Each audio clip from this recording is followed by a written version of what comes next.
Começa agora o programa Intercampus pela Rádio Universitária da UFG. Eu sou Isaura Carrijo e você pode nos ouvir pelo rádio nos 870 AM, pela internet no site radio.ufg.br e também pelo aplicativo Minha UFG. Nesta quarta-feira, dia 12 de junho, a Biblioteca da UFG, seccional Campus Colemar Natal e Silva, do setor universitário, instalou um mural em uma estante de livros em comemoração ao Dia dos Namorados. A equipe da biblioteca separou do acervo livros de amor para aquecer os corações dos usuários, com uma leitura bem romântica nesse período em que o amor está no ar. Além disso, foi montado um mural para os mais apaixonados deixarem suas declarações de amor. Pode ser um poema, recados, fotos, tudo o que o coração mandar. A Biblioteca do Campus Colemar Natal e Silva funciona de segunda a sexta-feira, das 7h15 da manhã até as 10 horas da noite. Ouça o Intercampus também pela internet no site da Rádio Universitária ou pelo aplicativo Minha UFG.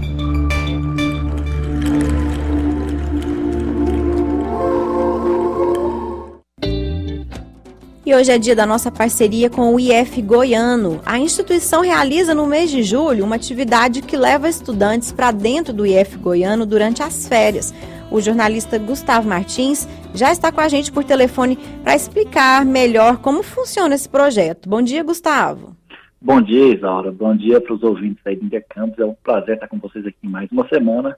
Dessa vez, como você falou, para explicar um pouco dessa atividade que a gente está realizando, que é uma ação pioneira aqui no estado de Goiás, que a gente vai iniciar nesse julho de 2019. O projeto se chama Férias Científicas, Isaura. Esse projeto está acontecendo lá no Campus Séries, do IF Goiano, está sendo coordenado pelo Departamento de Extensão da unidade. E a gente vai receber 30 estudantes do ensino fundamental de Séries e região para passarem um período de 3 dias nas instalações do campus. Esses estudantes eles vão participar de diversas atividades, que vão promover aí o contato com a ciência e tecnologia em diferentes áreas do conhecimento, como ciências da natureza, ciências agrárias, tecnologia da informação e outras atividades.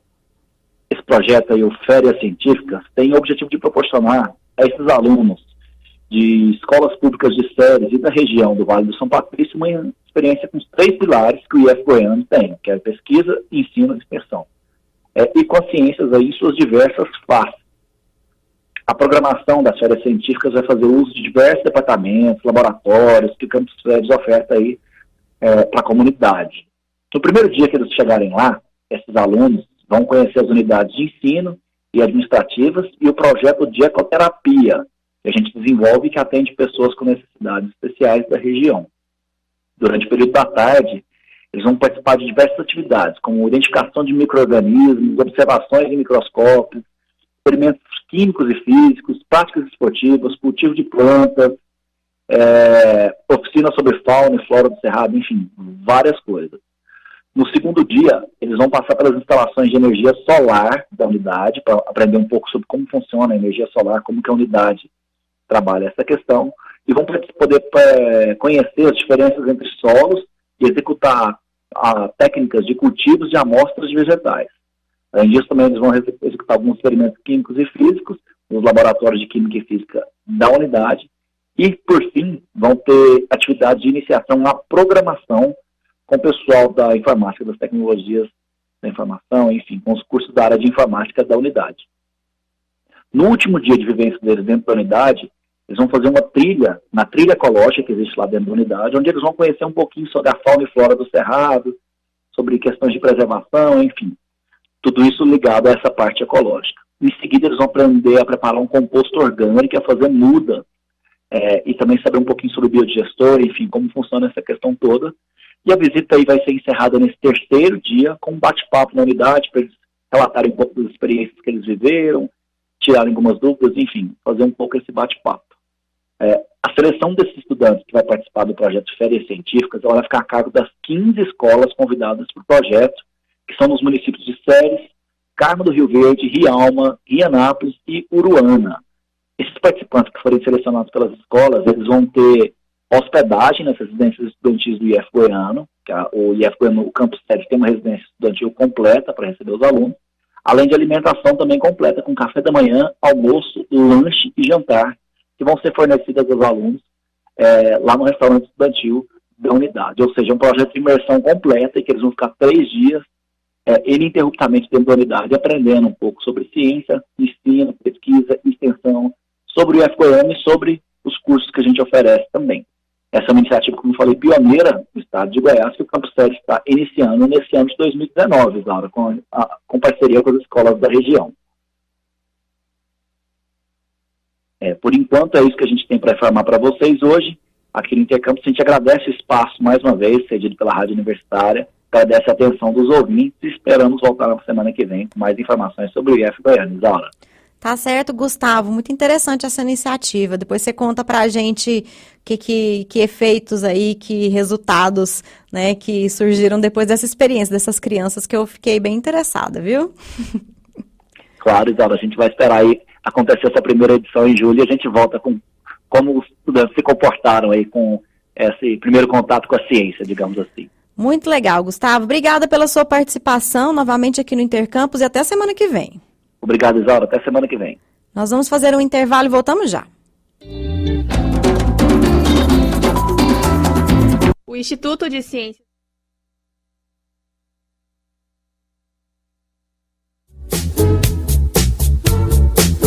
Jornal da 6.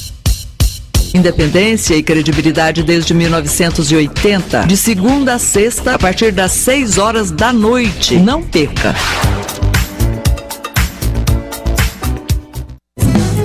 Voltamos a apresentar Intercampus.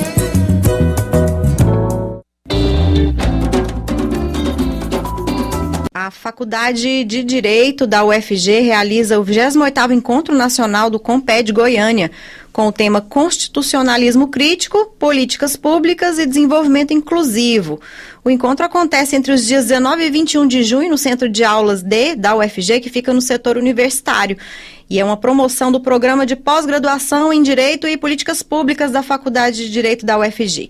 Para falar mais sobre esse tema e sobre as atividades previstas no CONPED, nós vamos conversar agora por telefone com o vice-diretor da Faculdade de Direito da UFG, professor Saulo de Oliveira Pinto Coelho, que também é coordenador do Programa de Pós-Graduação em Direito e Políticas Públicas da Faculdade de Direito da UFG.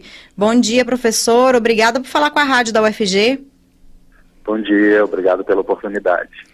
Então, professor Saulo, essa já é a 28ª edição do CONPED, né, que esse ano vai abordar o constitucionalismo crítico, políticas públicas e o desenvolvimento inclusivo. É um evento grande, né, que vai reunir diversos estudiosos, pesquisadores da área do direito. Mas qual que é a importância dessa iniciativa, professor? Então, sim, a 28ª edição do Encontro Nacional do CONPED. O CONPED é a associação científica da área do direito no nosso país, congrega os 107 programas de pós-graduação estrito sensu que nós temos aqui no Brasil. Então, realizar o evento, e cabe ressaltar que será a primeira vez que será realizado em Goiás, realizar o evento aqui em Goiânia é um marco. É um marco histórico para o campo da pesquisa em direito, né, para os pesquisadores que atuam nessa área aqui no nosso estado, porque traduz a confiança da sociedade científica do direito no nosso trabalho. O trabalho está sendo realizado em Goiás, nos 2 programas de pós-graduação, principalmente nos 2 programas de pós-graduação na área que nós temos aqui na UFG. Uhum. Então, receberemos cerca de 1.500 pesquisadores da área de todos os estados do Brasil. É realmente um evento importante para nós. Pois é, esse ano o CONPED vai abordar constitucionalismo crítico, políticas públicas e desenvolvimento inclusivo, né? Para a gente entender melhor, qual que é a relação que existe entre esses 3 temas? Excelente pergunta e agradeço pela oportunidade de falar a respeito.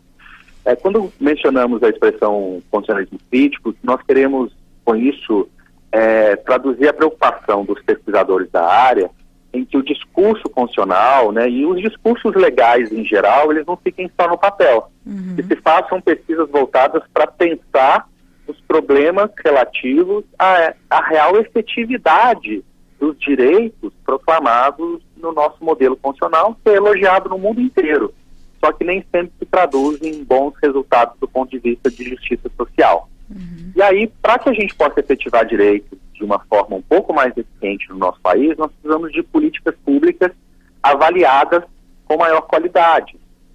E isso passa por uma melhoria da regulação dessas políticas, né? Certo. Tudo isso para que a gente possa construir um desenvolvimento que seja mais que um desenvolvimento, e às vezes simplificado na ideia de crescimento econômico, né? E seja de fato um desenvolvimento voltado para a melhoria do bem-estar de todo cidadão brasileiro. Uhum. E aí a expressão desenvolvimento inclusivo realmente traduz essa ideia, né? Não basta qualquer desenvolvimento, tem que ser um desenvolvimento que inclua todos no processo de melhoria do bem-estar. Um dos pontos, então, que serão tratados, né, diz respeito a políticas públicas. Professor, a dificuldade que existe em relação à formulação, implementação, gestão da política pública, é algo que é restrito ao Brasil ou os outros países também enfrentam esse tipo de problema? Olha, no nosso programa de pós-graduação, a gente trabalha nessa interação entre regulação das políticas, implementação e a avaliação das políticas. Uma parte disso envolve saberes jurídicos e outra parte, uma série de outras expertises interdisciplinares. O que a gente identifica é que há países em que essa questão é melhor organizada, porque há uma preocupação maior por parte dessas nações em construir evidências científicas sobre o bom ou mau funcionamento das suas respectivas políticas públicas. Uhum. E parece que no Brasil a gente discute muito retoricamente as políticas públicas, com argumentos a priori, né, construídos antes de uma avaliação mais concreta dos resultados.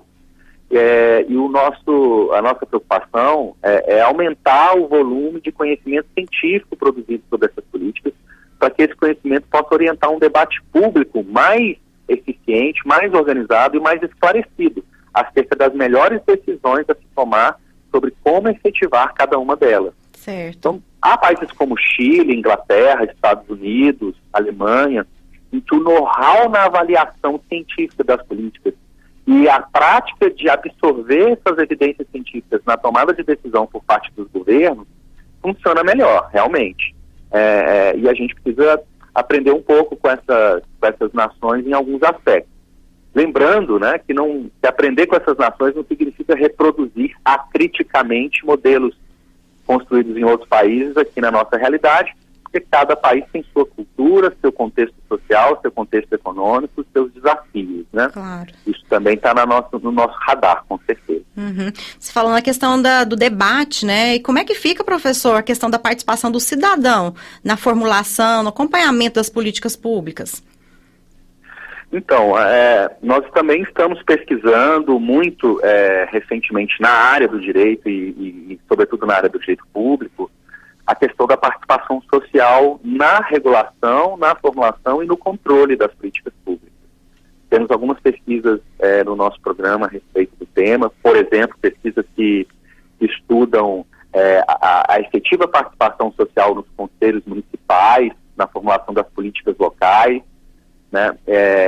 Essas pesquisas mostram que muitas vezes esses conselhos municipais funcionam pro forma e contam com pouca atuação efetiva, né, ou espaço efetivo para que a sociedade e a população possa participar das tomadas de decisão. Temos pesquisas também sobre o funcionamento da Lei de Acesso à Informação, que mostram que em alguns pontos, em alguns temas específicos, ainda é difícil obter as informações que deveriam ser prestadas pelo Estado. Então a área vem se preocupando cada vez mais que a população, que é a destinatária dessas políticas, mas a gente muitas vezes esquece que ela também é a proprietária, a dona, né, do poder público. Sim. E das coisas do Estado, né, que ela possa participar cada vez mais das escolhas que vamos tomar. É importante que haja cientistas que possam pesquisar e dizer o que a ciência indica como as melhores escolhas, né? Mas essas escolhas não podem ser feitas por nós cientistas. Nosso papel é fornecer as informações de uma forma mais precisa, mais organizada, para que a população possa ela própria construir um debate público essas escolhas. Então esse também é outro desafio que está na pauta desse grande evento que vamos fazer aqui em Goiânia. Certo. Bom, vamos falar um pouco então da programação do Comped, né, que vai de 19 a 21 de junho. A abertura vai ser no dia 19, né, no auditório do Centro Cultural Oscar Niemeyer, e nos dias 20 e 21 de junho o evento acontece na Universidade Federal de Goiás, no Centro de Aulas D, que fica na Praça Universitária, né, ao lado da Faculdade de Direito. Em linhas gerais, professor, o que está previsto para acontecer nesses 3 dias de evento? Então, na abertura nós vamos ter uma conferência principal, será feita pelo professor Ingo Sarlet, que é uma referência na área de direito constitucional, pesquisa já há décadas o problema da dignidade humana e a regulação disso na ordem constitucional. E aí vamos também ter na abertura várias atividades culturais voltadas para mostrar, né, o que nós temos aqui em Goiás. Eu acho importante também divulgarmos, né, as belezas e a complexidade cultural do nosso estado, que é muito mais do que um estado rural, né, um estado complexo. Já temos uma capital pujante e nem sempre todo mundo no Brasil conhece essa complexidade, e a gente quer usar a abertura para mostrar isso para os demais estados brasileiros. Nos outros dias nós vamos ter 12 painéis temáticos com grandes experts do Brasil e de outros países discutindo temas relacionados a essa questão das políticas públicas e do desenvolvimento inclusivo.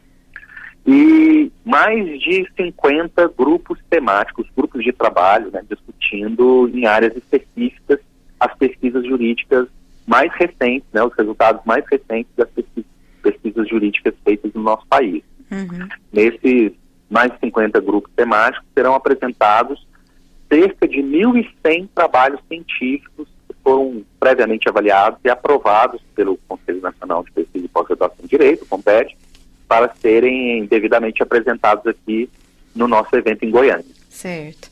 Bom, para quem tiver interesse em participar e como ouvinte, ainda dá tempo de se inscrever, professor? Sim, é possível se inscrever, vale a pena, porque o volume de painéis e de pesquisas a serem apresentadas é realmente grande, e certamente muitas coisas irão interessar a cada um dos estudiosos da área. É uma oportunidade também para construir network, conhecer pesquisadores de outros estados que também se interessam pelos mesmos temas, e aí os ouvintes podem se inscrever pelo site do Comped, que é comped.org.br, Comped com N de conselho, e lá no site tem uma aba específica para o nosso evento e para a realização da inscrição como ouvinte.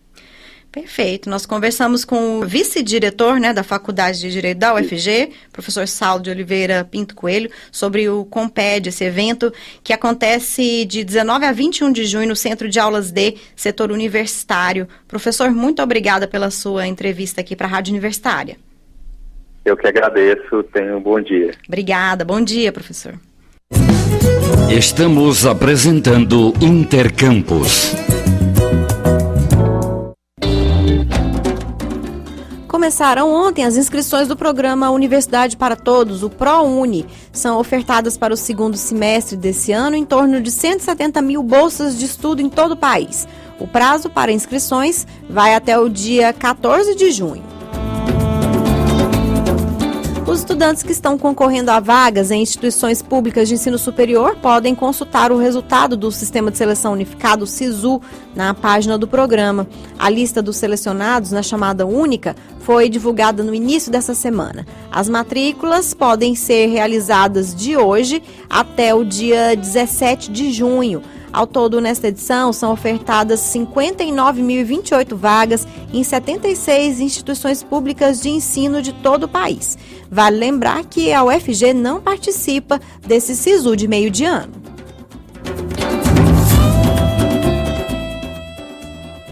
Muitas pesquisas realizadas na UFG resultam em novas tecnologias. Um exemplo é a obtenção de um plástico biodegradável a partir da resina do cajueiro. A repórter estagiária Aline Sena conversou com a pesquisadora Kátia Fernandes, que é responsável por esse estudo. Vamos acompanhar. O Instituto de Ciências Biológicas, ICB, da Universidade Federal de Goiás, UFG, que desenvolve pesquisas na área biológica e também de outras disciplinas, criou com a resina do cajueiro um filme plástico muito utilizado para a proteção de alimentos. A coordenação da pesquisa foi da professora Kátia Fernandes. E é com ela que a gente conversa agora por telefone. Bom dia, professora Kátia. Bom dia, Aline. Como surgiu a ideia de desenvolver o filme plástico com a resina extraída da casca do cajueiro? Essa ideia nasce de uma preocupação muito grande, que já é um assunto, né, não só do Instituto, mas de todos nós, com o meio ambiente. A deposição de plástico, esse plástico proveniente da indústria da petroquímica, o ambiente não aguenta mais. Nós temos visto os resultados desse uso indiscriminado de plásticos nas enchentes, nos alagamentos, nos desmoronamentos. A gente está vendo a vida marinha, a vida dos rios sendo atingida pela deposição desses plásticos. E aí, essa preocupação com o meio ambiente nos fez pensar em como é que nós poderíamos produzir um plástico que tivesse uma deposição no ambiente, pudesse ser descartado no ambiente sem ser danoso, que tivesse então uma degradação mais rápida.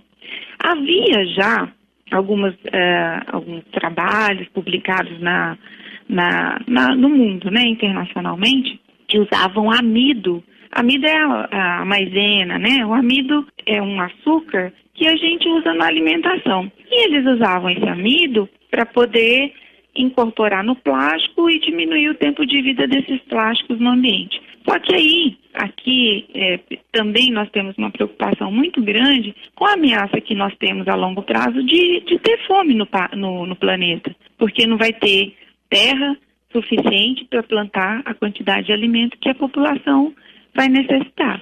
Então, nós pensamos que não era interessante a gente criar um plástico com amido, porque amido é alimento. Mas a goma do cajueiro não é alimento. Ela é um subproduto que não é nem utilizado, né, ainda, assim, sob o ponto de vista industrial, ela é pouquissimamente utilizada. Ela é um açúcar, é um polissacarídeo, e que ela dá essa mesma qualidade de biodegradabilidade quando inserida no plástico. Então, veja, seria tentar resolver o problema ambiental do plástico, tornando biodegradável e, ao mesmo tempo, sem utilizar algo que fosse fonte de alimento. Ao contrário, usando um subproduto que é descartado, que não é utilizado ainda pela indústria. Como esse plástico é produzido?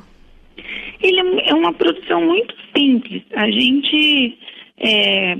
A extração do polissacarídeo dessa goma do cajueiro, ele se faz em água, depois passa por um processo de precipitação com álcool.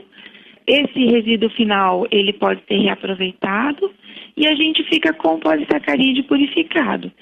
Esse polissacarídeo, de novo, então ele vai ser feito uma solução de água e essa solução que é incorporada no plástico para poder, então, depois, quando você deixa o plástico polimerizar, né, ele seca e vira um filme plástico, aí o polissacarídeo está incorporado na matriz plástica e ele pode, então, depois, quando lançado no meio ambiente, quando descartado, ele tem no polissacarídeo o ponto em que os micro-organismos do solo vão degradar, inclusive usar para se alimentar daquele polissacarídeo.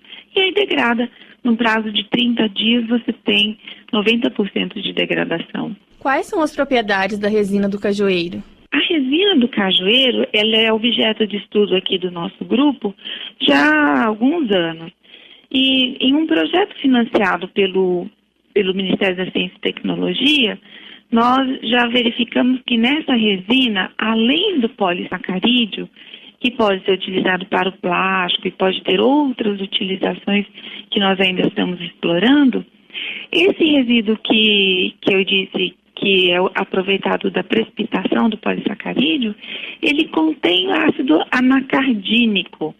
E esse componente, ele tem uma ação analgésica muito potente. Então, tem um colega do ICB professor Elson Alves Costa, do Departamento de Farmacologia, que está estudando esse resíduo da resina do cajueiro e tem verificado que há uma atividade analgésica poderosa também na resina.